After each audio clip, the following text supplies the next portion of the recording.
Good morning mga Katore! Welcome to my vlog, Katore Canada. Nandito tayo sa Edmonton, Alberta. Kasalukuyang umuulan po ng snow. Ayan po ang ating surrounding for today. Ayan po, simula po kayo ng maling araw yan at matatabunan ng aking truck.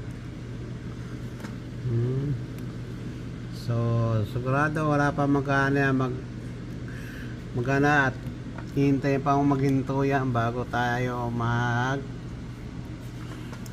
shovel ng snow. Yan po mga guys, at tignan natin po sa harap, baka sarado na ang ating pinto, hindi na tayo makalabas dahil nakatira po tayo sa basement.